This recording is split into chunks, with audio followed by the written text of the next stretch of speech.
کسی کو احساس ہی نہیں ہے. اللہ کے بارے میں مذاق کر رہے ہوں گے, فرشتوں کا مذاق کر رہے ہوں گے. اب اس پہ کوئی مذاق میں جناب فرشتوں کا مذاق اڑا رہا ہے, کوئی اللہ کا مذاق, کوئی جہنم کا, کوئی دوزخ کا, جنت کا, عجیب عجیب کہانیاں, اور لوگ ہنس کے ایک دوسرے کو شیئر کر رہے ہیں. یاد رکھیے گا, میں اور آپ مسلمان ہیں اور ہماری ایک باؤنڈری ہے, ریڈ لائن ہے. آج کل بڑا جملہ مشہور ہو رہا ہے نا, ریڈ لائن. یہ ہماری مسلمانوں کی ریڈ لائن ہے. ہم اس ریڈ لائن کو کراس نہیں کر سکتے, ایمان چلا جائے گا. دنیا میں آپ لمٹ کو سمجھ رہے ہو, اور اللہ کی بارگاہ میں ہماری زبان کچھ بھی کہہ دے, کوئی لمٹ نہیں ہے.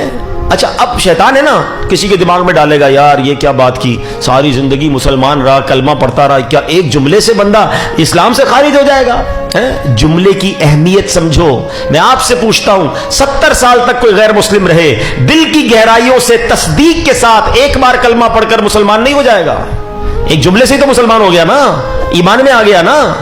اللہ اکبر. جب ایک جملہ اسے ایمان میں داخل کر سکتا ہے, تو ایک ہی جملہ کسی ایمان والے کو ایمان سے باہر بھی کر سکتا ہے. سمجھو اس بات کو, اس باؤنڈری کو سمجھو. اور آسان کر دیتا ہوں, ایک عورت باہر جا رہی ہے, اجنبی عورت ہے, آپ نے اس کو بلایا اور 2 گواہوں کی موجودگی میں چند جملے کہے نکاح کے.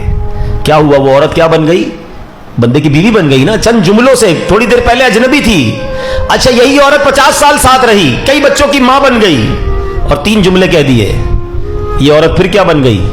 پھر اجنبی بن گئی نا. طلاق کہہ دی. اگر 3 بار طلاق دی تو وہی عورت جو بچوں کی ماں تھی 50 سال کی رفیقہ ہے, اب وہ غیر ہو گئی. ہے جملے کی اہمیت کہ نہیں؟ سمجھ آ رہی ہے؟ تو اسی طرح جملہ ایمان سے بھی خارج کر سکتا ہے. زبان کی احتیاط بہت ضروری ہے.